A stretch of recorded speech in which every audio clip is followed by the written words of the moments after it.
ఈరోజు మన వీడియో వచ్చేసి చికెన్ పలావ్ని ఈజీగా టేస్టీగా ఇలా చేసుకుని ఆనియన్స్ ముక్కలతోటి నిమ్మ ముక్కలతోటి వేడివేడిగా ఉన్నప్పుడే ఇలా చేసి అందించారనుకోండి, పిల్లలు పెద్దలు చాలా ఇష్టంగా తింటారు. మాదైతే ఈరోజు చాలా టేస్టీగా కుదిరింది.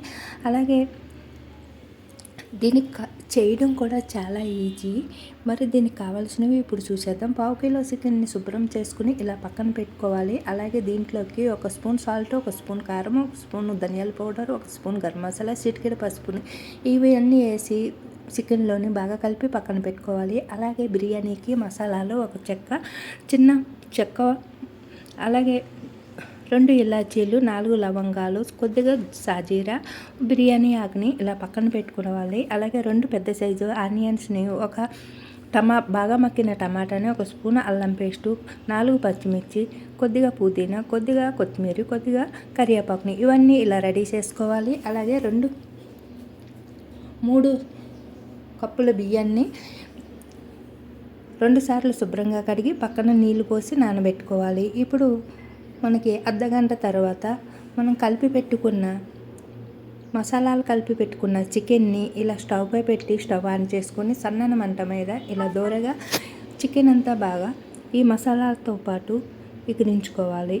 ఇలా వేపించుకుంటూ ఇలా మంట అనేది మీడియంలో పెట్టుకుని ఇలా వేపిస్తూ ఉన్నప్పుడు మధ్య మధ్యలో మూత పెట్టుకుని పెట్టడం వల్ల దీంట్లో చికెన్లో ఉన్న వాటర్ అంతా ఎగిరిపోయేటంత వరకు ఇలాగా మనకి వేపించుకోవాలి. ఇలా దోరగా వేపించుకోవాలి. ఇక్కడ చూపిస్తున్న విధంగా మధ్య మధ్యలో మూత పెట్టుకుంటూ తీసి మళ్ళీ కలుపుకుంటూ ఇలా చేయడం వల్ల చికెన్లో వాటర్ ఉన్నది బయటకు వస్తుంది. ఆ బయటకు వచ్చిన వాటర్ అంతా ఎగిరిపోయేటంత వరకు, అలాగే చికెన్ అంతా బాగా ఫ్రై అయ్యేటంత వరకు బాగా కలుపుకోవాలి.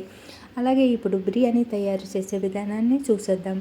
ముందుగా ఒక ఎడల్పటి గిన్నెని స్టవ్ పై పెట్టుకుని 1 స్పూను నూనె, 1 స్పూను నెయ్యి వేసుకుని ఈ 2 వీటెక్కిన తర్వాత మనం ముందుగా మసాలాలు రెడీ చేసుకున్నాము కదా, 1 స్పూను సాజీరా, 1 చిన్న చెక్క, 4 లవంగాలు, 2 ఇలాచీలు, అలాగే చిన్న మరాఠీ మొగ్గ, ఇంకా మీకు బిర్యానీలో ఏమేమి వేసుకుంటారో అన్నీ కూడా వేసుకోవాలి. వేసుకున్న తర్వాత అవి వేగిన తర్వాత మనం కట్ చేసి పెట్టుకున్న పచ్చిమిర్చిని అలాగే ఆనియన్స్ని వేసి దూరగా వేపించుకోవాలి. ఇవి వేగిన తర్వాత పుదీనా, కొత్తిమీర, ఇంకా కరివేపాకును కూడా వేసుకోవాలి.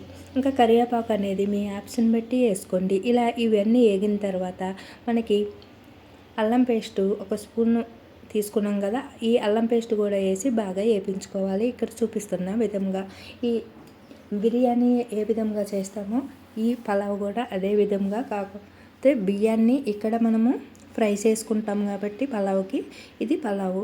ఇక్కడ బాగా మక్కిన టమాటాని ఇలా సన్నగా కట్ చేసుకున్నాం కదా, ఇలా సన్నగా కట్ చేసుకున్న ఈ టమాటాని కూడా వేసి ఇలాగా ఆనియన్స్తో పాటు మగ్గనివ్వాలి. చూడండి ఇక్కడ చూపిస్తున్న విధంగా. అలాగే బాగా కలుపుకుంటూ వేపించుకోవాలి, ఎటు మాడిపోకుండా. ఇలా అంతా బాగా ఫ్రై అయిన తర్వాత టమాటా మగ్గిన తర్వాత మనం కడిగి పక్కన పెట్టుకున్న నానబెట్టుకున్న ఈ బియ్యాన్ని వాటర్ లేకుండా తీసి ఇందులో వేసి వేపించుకోవాలి. ఇక్కడ మనము ఇది తయారు చేస్తున్నప్పుడే పక్కనే వాటర్ని కొలుచుకుని పక్కన పెట్టుకుని వేడి చేసుకోవాలి. వాటర్ వీటెక్కిన తర్వాత మనకి దీంట్లో వేసుకోవడానికి మనం పక్క స్టవ్ మీద వాటర్ అనేది మరిగించుకోవాలి. ఇప్పుడు మనము బియ్యం వేగిన తర్వాత చూడండి, ఇలా బియ్యము కాస్త వేగిన తర్వాత మనం వేపించి పక్కన పెట్టుకున్న చికెన్ కూడా వేసి ఒక 2 మినిట్స్ వేపించుకోవాలి బియ్యంతో పాటు. ఇదంతా బాగా వేగిన తర్వాత మనం పక్కన మరిగించి పెట్టుకున్న వాటర్ని ఇందులో వేసేసుకోవాలి. మనము 3 కప్పులు వాటర్ తీసుకున్నాం కదా, 3 కప్పులు బియ్యాన్ని తీసుకున్నాం కదా, 3 కప్పులు బియ్యానికి 6 కప్పులు నీళ్ళు పోసుకోవాలి. పాత బియ్యం అయితే, అదే కొత్త బియ్యం అయితే కాస్త వాటర్ తగ్గించి వేసుకోవాలి. అలాగే మీరు గ్లాసు కొలతల్లో తీసుకుంటే 1 గ్లాసు బియ్యానికి 2 గ్లాసులు వాటర్ వేసుకుని ఇక సాల్ట్ ఇందులో వేసుకుని మూత పెట్టి ఒక 2 మినిట్స్ ఉడకనివ్వాలి. ఇలా మధ్యలో ఒకసారి మూత తీసి వాటర్ సరిపోయిందో లేదో చూసుకోండి. పాత బియ్యం అయితే వాటర్ సరిపోవు కదా, అప్పుడు మనకి ఇలా దగ్గరికి వచ్చిన తర్వాత మీ దగ్గర ఉన్న కొత్తిమీరని కూడా ఇలా పైన గార్నిష్ చేసుకుని ఇలా మూత పెట్టి చూస్తే ఇప్పుడు మనకి వేడి వేడి చికెన్ పలావు రెడీ అయిపోయింది. చూసారా, ఈజీగా టేస్టీగా ఉండే చికెన్ పలావ్ ఈ సండేకి మీరు కూడా చేసుకుని ఇంటిల్లిపాదే ఆస్వాదించండి. అంతేనండి, ఎంతో ఈజీగా చికెన్ పలావ్ అయితే రెడీ అయిపోయింది. మరి టేస్టీగా ఉండే ఈ చికెన్ పలావ్ని మీరు కూడా ఒకసారి ట్రై చేసి చూడండి. ఎలా వచ్చిందనేది కామెంట్ చేయడం మాత్రం మర్చిపోకండి. అలాగే మన ఛానల్ని సబ్స్క్రైబ్ చేసుకోండి. ఇలా ఈజీగా చేసుకుని ఈ సండే ఈ చల్లని వాతావరణంలో వేడివేడిగా ఉట్టిదే అయినా తినచ్చు, లేదా చికెన్ కర్రీ కానీ ఏదైనా కర్రీతో కానీ తినచ్చు. లేదు మనకి ఏమీ లేనప్పుడు ఏదైనా కర్రీ వేసుకుని తినాలి అని మీకు అనిపిస్తే